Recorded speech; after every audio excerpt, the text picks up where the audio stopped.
Hello. कैसे आप सब। तो आज हम शुरू करते हैं अपना next lecture geography class 10th NCERT. ठीक है। आज का टॉपिक का नाम जो कहे हैं वो है इंटरनेशनल ट्रेड। अब इंटरनेशनल ट्रेड क्या होती है इसके बारे में आज हम पढ़ेंगे। यह आज का हमारा टॉपिक है।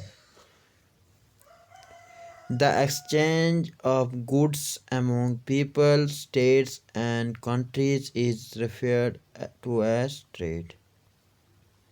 क्या बोल रहे हैं, जो भी हम एक्सचेंज करते हैं किसकी गुड्स की, किसके बीच में, लोगों के, स्टेट्स और कंट्री के बीच। ठीक है। इसमें पीपल भी आते हैं, पीपल के बीच में भी हो सकते हैं, स्टेट, दो स्टेटों के बीच में, दो कंट्री के बीच में। मतलब जो हम एक ट्रेडिंग सिस्टम करते हैं, जो हम गुड्स एक्सचेंज करते हैं, एक दूसरे को देते हैं। ठीक है। इसी को क्या कहते हैं हम? ट्रेड, तिजारत। ठीक है। The market is the place where such exchanges take place। ये बोल रहा है मार्केट ही एक ऐसी जगह है जहाँ पे ये एक्सचेंजेस टेक प्लेस, मतलब ये इस जगह को लेते हैं। कौन सी जगह होती है वो? मार्केट में ही ये चीज़ें होती हैं, ये जो ट्रेडिंग वाला system. Trade between two countries is called international trade. अब जब हम ट्रेडिंग सिस्टम अगर दो कंट्रीज़ के बीच में जब होगी तो उसको हम बोलेंगे इंटरनेशनल ट्रेड। ठीक। इट में take place through C, air और लैंड रूट्स। मतलब ये समंदर के ज़रिए भी, हवा के, हवाई जो रूट होता है एयरवेज, उसके ज़रिए, या लैंड रूट जो होता है उसके थ्रू भी, जैसे रेलवे की बात करेंगे, इनके मतलब कहीं इसके थ्रू लिया जा सकता है, तीनों के। While local trade is carried in cities, towns and villages। अब हम बात करेंगे लोकल ट्रेड की। जो हमारा लोकल ट्रेड होता है वो सिटीज़ में होता है, कस्बों में और गांव में। Cities, towns and village. State level trade is carried between two और मोर स्टेट्स। अब स्टेट लेवल की बात करेंगे तो वो किसी भी एक या दो या तीन स्टेट जिसके बीच में भी वो ट्रेडिंग सिस्टम होगा। Advancement of international trade of a country is a index to its economic prosperity. क्या बोल रहे हैं, ये इंडेक्स किसका है? इकोनॉमिक प्रॉस्पेरिटी के लिए जो इंटरनेशनल ट्रेड है एक इंडेक्स है उसके लिए। ठीक है। It is therefore considered the economic barometer of a country. ये बोल रहा है इसीलिए इसको क्या कहा जाता है? Economic barometer of her a country. Country के लिए इकोनॉमिक बैरोमीटर कहा जाता है इसको। ठीक है। As the resources are space bound, no country can survive without international trade। ये बोल रहा है जैसे कि रिसोर्सेज अगर स्पेस बाउंड हो, कोई भी कंट्री जो है वो सर्वाइव नहीं कर पाएगी, क्योंकि इंटरनेशनल ट्रेड अगर नहीं होगा तो कंट्री का सर्वाइव करना बहुत मुश्किल है। क्योंकि हर एक रिसोर्स जो है एक कंट्री के अंदर नहीं होता है। कोई एक रिसोर्स यहाँ होगा, दूसरा कहीं और होगा, तीसरी कंट्री में होगा। तो इसलिए इंटरनेशनल ट्रेड ज़रूरी है ताकि वो एक दूसरे के ऊपर डिपेंडेंसी है उसको बैलेंस रखे। Export and import are the components of trade. ये दो कंपोनेंट्स हैं मेन ट्रेडिंग सिस्टम जो इंटरनेशनल लेवल पे जो भी होता है, या लोकल लेवल पे, या स्टेट लेवल पे, या नेशनल लेवल पे, या इंटरनेशनल लेवल पे। तो एक्सपोर्ट और इंपोर्ट ही होता है। एक्सपोर्ट मीन जब हम बाहर देते हैं, अगर एक स्टेट से दूसरी स्टेट में भेजा तो मतलब एक्सपोर्ट किया, वहाँ से लाया तो इंपोर्ट हुआ। ठीक है। इसी तरह कंट्री के बीच में भी होता है, नेशनल लेवल पे, इंटरनेशनल लेवल पे। ठीक है। The balance of trade of a country is the difference between its export and import. जो बैलेंस हम अगर किसी भी ट्रेड का बोलेंगे किसी एक कंट्री का, तो वो क्या है? Difference between its import and export. When the value of export exceeds the value of imports. जब भी कभी जो वैल्यू है, जो इसकी कीमत है किसकी? एक्सपोर्ट की, वो ज़्यादा हो जाए, एक्सीड कर जाए the value of import, export की वैल्यू जब इंपोर्ट से ज़्यादा होगी, इसका मतलब ये फेवरेबल बैलेंस ऑफ ट्रेड है, क्योंकि हमारा जो एक्सपोर्ट करने का जो है वो ज़्यादा है बनिस्बत उसके कि इंपोर्ट करने से। ठीक है, एक्सपोर्ट में तो हमारे पास पैसा आ रहा है ना, जब हम एक्सपोर्ट करेंगे तो हमारे पास मनी ज़्यादा आएगा, इकोनॉमिक डेवलपमेंट हमारा होगा। ठीक है, इसीलिए इसको बोलते हैं फेवरेबल बैलेंस ऑफ ट्रेड। जब दूसरी बात करेंगे हम on the country if the value of import, अब हम अगर हम इंपोर्ट जो बाहर से हम लाते हैं जितना भी ट्रेडिंग वाला सिस्टम या गुड्स या service, if the value of import exceed the value of export, जो हम एक्सपोर्ट करते हैं उससे ज़्यादा इंपोर्ट हम अगर करते होंगे तो इस ट्रेडिंग सिस्टम को क्या कहते हैं? It is termed as unfavourable balance of trade. इसी को क्या कहते हैं? अनफेयरेबल, क्योंकि वो हमें जितना हम एक्सपोर्ट करते हैं उससे ज़्यादा हम तो इम्पोर्ट करते हैं, इसलिए हमारी जो इकोनॉमिक में फ़र्क आ जाएगा। ठीक है, इसलिए इसको बोलते हैं unfavourable balance of trade. India की बात करेंगे हम तो India has trade relations with all the major trading blocs and all geographical regions of the world. अगर हम इंडिया की बात करें, जो हमारी कंट्री है उसकी ट्रेडिंग सिस्टम की बात करेंगे, उसका रिलेशन जो ट्रेडिंग का है उसकी बात करेंगे, वो तमाम मेजर ट्रेडिंग ब्लॉक्स के साथ ट्रेडिंग करता है और तमाम जियोग्राफिकल रीजन्स जो हैं इन द वर्ल्ड लेवल पे वो सब के साथ ट्रेडिंग रिलेशन उसके हैं हमारी country. The commodities exported from India to other countries include gems and jewellery, chemicals and related products, agriculture and allied products, ये तमाम जो हैं क्या हैं? एक्सपोर्ट होते हैं। कहाँ से होते हैं? हमारी कंट्री से to other countries.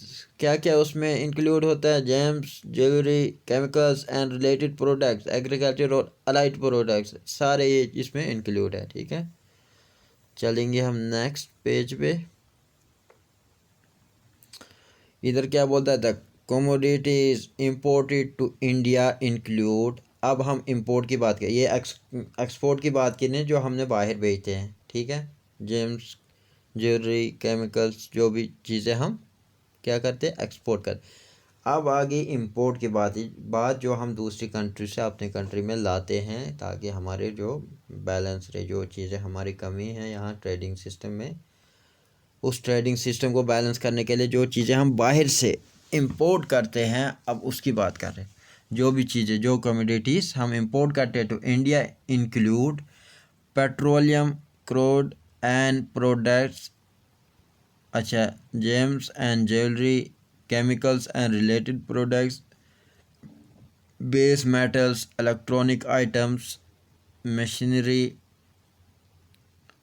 Agriculture and allied products. ठीक है, ये बोल रहे हैं जो आप इंपोर्ट करते हैं हम बाहर से, वो क्या क्या हैं? पेट्रोलियम, क्रूड एंड प्रोडक्ट्स, और उसकी चीज़ें कौन कौन सी? पेट्रोलियम, क्रूड भी आता है, और प्रोडक्ट्स कौन कौन से? James, jewellery, chemicals and related products, chemicals और उसके रिलेटेड जितने प्रोडक्ट्स हैं वो, बेस मेटल्स, इलेक्ट्रॉनिक आइटम्स भी इसमें, मशीनरी, एग्रीकल्चर एंड अलाइड्स प्रोडक्ट्स उसके साथ जितने भी। ठीक है, India has emerged as a software giant at the international level, and it is earning large foreign exchange through the export of information technology. अब ये आगे क्या बोल रहा है कि इंडिया जो एमर्ज कर रहा है एज ए सॉफ्टवेयर गैट एट द इंटरनेशनल लेवल पे, ये एज ए सॉफ्टवेयर गैट एमर्ज हो रहा है। कौन? हमारी country. And is earning large foreign exchange, और अर्न क्या कर रहे हैं? बहुत ज़्यादा जो foreign exchange through the export of information technology, जो इंफॉर्मेशन टेक्नोलॉजी वो एक्सपोर्ट कर रहे हैं। ठीक है, आगे आगे आज हम इसको ख़त्म करते हैं पूरे चैप्टर को, बस अब ये लास्ट टॉपिक है इसका, फिर एक्सरसाइज है।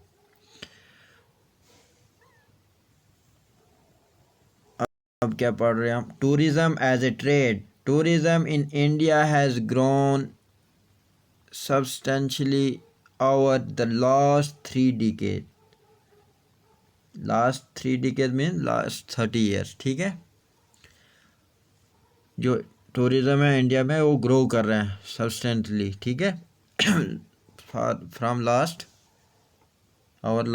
3 decades more than 15 million people are directly engaged in the tourism industry। अब हम बात करेंगे इंडिया की टूरिज़्म इंडस्ट्री की, तो 15 मिलियन पीपल लोग जो हैं वो क्या है, डायरेक्टली एंगेज्ड हैं, उसके साथ जुड़े हुए हैं, किसके साथ, टूरिज़्म इंडस्ट्री के साथ। Tourism also promotes national integration, provides support to local handicrafts and cultural pursuits। Cultural pursuits को भी ये प्रोवाइड करता है सपोर्ट, हैंडीक्राफ्ट्स को भी सपोर्ट प्रोवाइड करता है, टूरिज़्म प्रमोट करता है, नेशनल इंटीग्रेशन, ठीक है। ये चीज़ें आपको याद रखनी है। टूरिज़्म क्या क्या करता है, प्रमोट करता है नेशनल इंटीग्रेशन, कौमी यकजहती जिसको बोलते हैं, ठीक है। Provide support to local handicraft, जो चीज़ें हाथ से बनती चीज़ें उनको भी प्रमोट करता है, सपोर्ट करता है उनको। और कल्चरल परस्यूट है उसको भी, कल्चरल परस्यूट्स को भी ये सपोर्ट करता है, प्रमोट करता है। It also helps in the development of international understanding about our culture and heritage. ये क्या है, ये टूरिज़्म इंडस्ट्री क्या है, ये मदद करती है किसकी डेवलपमेंट के लिए, international understanding about our culture and heritage. क्योंकि टूरिज़्म के थ्रू ही हम अंडरस्टैंड करते हैं about our culture and heritage.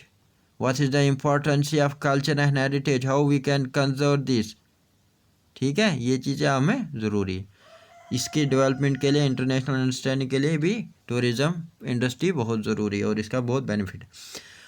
Foreign tourist visit India for heritage tourism, eco tourism. अब जो फॉरेन, जो बाहर से जो टूरिस्ट जितने भी आते हैं वो किस लिए आते हैं इंडिया में, क्या विज़िट करने के लिए, हेरिटेज टूरिज़्म के लिए आते हैं, इको टूरिज़्म के लिए आते हैं, एडवेंचर टूरिज़्म के लिए आते हैं, cultural tourism, medical tourism and business tourism. ये all tourism were included in the tourism industry, ठीक है। जितने भी फॉरेन बाहर से विजिटर आते हैं विज़िट करने ये चीज़ों के लिए, ठीक है। There is a vast potential for development of tourism in all parts of the country. ये क्या बोल रहे हैं कि यहाँ पे जो है वास्ट पोटेंशियल है किसके लिए, डेवलपमेंट, किसकी डेवलपमेंट के लिए, tourism in all parts of the country, यानी तमाम जो हिस्से, तमाम रीजन जो हमारे कंट्री के, वहाँ पर हमारे जो है वास्ट पोटेंशियल हैं इसके लिए, किसके लिए, development of tourism. Efforts are being made to promote different types of tourism for this upcoming industry. बोल रहे हैं बहुत सारे एफर्ट्स जो हैं वो किए जाते हैं किसके लिए, टू प्रमोट करने के लिए डिफरेंट टाइप ऑफ टूरिज़्म, जो मुख्तलिफ़ किस्म के टूरिज़्म हैं उन सेक्टर को बढ़ाने के लिए, फॉर दिस अपकमिंग इंडस्ट्री, जो ये आने वाली इंडस्ट्री है, ठीक है। बस ये यहाँ पे अरुणाचल प्रदेश का थोड़ा दिखाया है, ठीक है, ये हिंदी में है। India ranked world 4th best holiday haven, ठीक है। Dream destinations of the world की बात करेंगे, नंबर 1 इटली, दूसरा न्यूजीलैंड, ऑस्ट्रेलिया, चौथे नंबर पर हमारी कंट्री इंडिया है, 5 में South Africa, France, Thailand, Spain, Brazil, Switzerland, ठीक है। ये सोर्स कहाँ से लिए, annual report 2016-17 ministry of commerce and industry, government of India, source हो गया जहाँ से लिए गए चीज़ें। ये आगे मल्टीपल चॉइस क्वेश्चन, तो आगे ठीक है। थैंक यू आज के लिए। तो आज हमने ख़त्म कर दिया ज्योग्राफी का लास्ट वाला यूनिट था, life lines of national economy. अब पहला चैप्टर जो हमने शुरू किया था सोर्सेज एंड डेवलपमेंट, उसके 2 लेक्चर आए हैं और आगे कल से हमारा 3rd वाला लेक्चर शुरू हो जाएगा आगे, ठीक है। Thank you.